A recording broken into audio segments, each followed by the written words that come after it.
میں درخواست کرتا ہوں محترم شبیر احمد جامی صاحب سے کہ حضور والا حضرت خواجہ اعلیٰ بخش کی جوانی اور آپ کی شادی اور اولاد، آپ کے اسفار، مختلف آستانوں پر جو آپ کی حاضریاں ہوئیں، اور ایسی عجیب و غریب تسخیر کی کیفیت نظر آتی ہے کہ اس عہد کے جتنے بھی رؤساء، امراء، نواب تھے، سارے کے سارے اس مرد درویش کے ہاتھ پر مرید ہوئے۔ اور آپ کے اسفار کی عظمت اس لیے بھی ہمیں بڑی اہمیت کی حامل نظر آتی ہے کہ حضرت خواجہ شمس الدین سیالوی جیسے بزرگ نے بار بار آپ کے اسفار کا ذکر کیا ہے، دہلی کے سفر کا، سفر حج کا۔ آپ کے ملفوظات میرۃ العاشقین میں بہت تفصیل سے ایک ایک تفصیل اور جزیات تک موجود ہیں، اور غالباً ان اسفار کے بار بار بیان کرنے کی ایک حکمت جو میں سمجھتا ہوں وہ یہ بھی تھی کہ حضرت شاہ اعلیٰ بخش اپنے مشائخ کے آستانوں کے علاوہ کسی آستانے پہ نہیں گئے۔ چشتیوں کی اپنی جو ایک ہوتی ہے، وہیں آ کر مختلف سلاسل طریقت کے اکابر مشائخ حضرت سے ملے۔ بالکل ٹھیک، تو یہ مطلب خود ایک سبق ہے۔ بالکل ٹھیک جی، خواجہ اعلیٰ بخش توسوی رحمۃ اللہ علیہ کی شخصیت میں جامعیت کا اور وسعت کا بہت گہرا رنگ نظر آتا ہے۔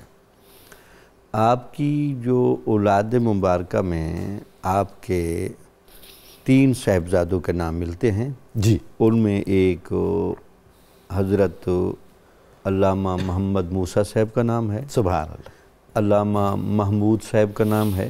اس طرح کے آپ کے اولاد میں سے خواجہ محمود صاحب تو محبوب اور عاشق تھے پیر میر علی شاہ صاحب رحمۃ اللہ علیہ کے، اور خواجہ موسیٰ صاحب کا بھی اپنا ایک خاص بے شک و شبہ، بے شک و شبہ۔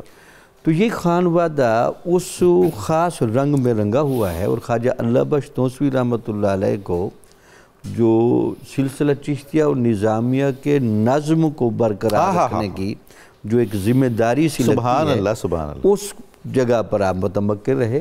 اور وہ آپ نے بہت خوبصورت جملہ کہا، تمام ان کے مشائخ کے آستانوں کے صاحبزادگان اور گدی نشینان نے خواجہ اعلیٰ بخش توسوی کے ہاتھ پر بیعت کی۔ کیا حضور عالم ہوگا! یہ تو رنگ کی ایک ایسی کرم نوازی کا بھی ایک رخ کہہ سکتے ہیں، سبحان اللہ، اور انتخاب کا بھی ایک گہرا رخ کہہ سکتے ہیں۔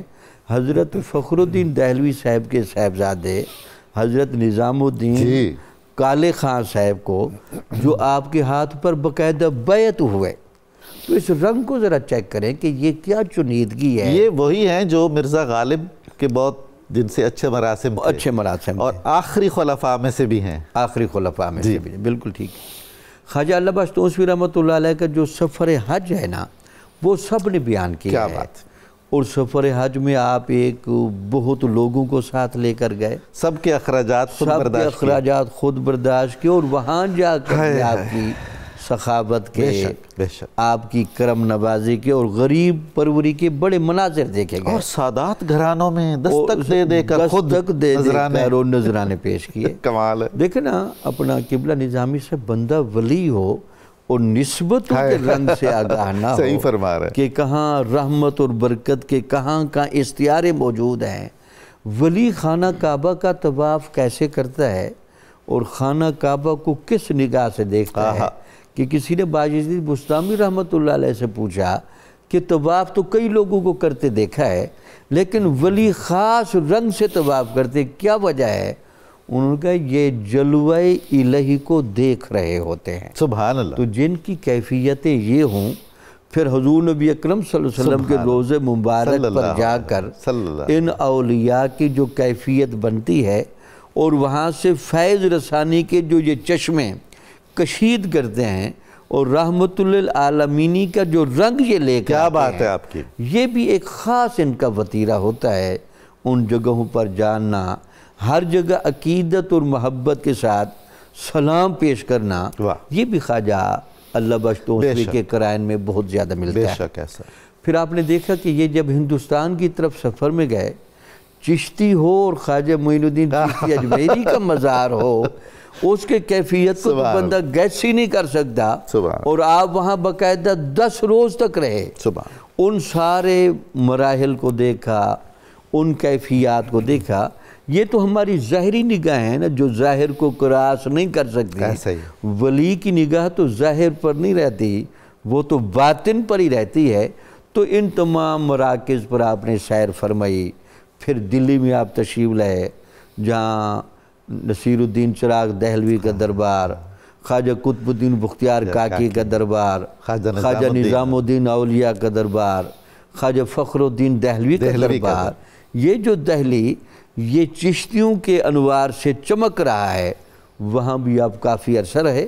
اور آپ کی طبیعت کی شہرت دیکھیں، بادشاہ مزاج کے جو لوگ ہوتے ہیں وہ ویسے کسی کے ہاتھ پر بیعت بھی نہیں کرتے، اور کسی کے ہاں چل کر بھی نہیں جاتے، اور کسی کو ذاتی مہمان بنا کر اپنی عورتوں کو سپرد بھی نہیں کرتے۔ بے شک یہ گہرا رنگ تھا کہ بہادر شاہ ظفر باقاعدہ آپ کو ملنے کے لیے نصیر الدین چراغ دہلوی کی خانقاہ میں گیا۔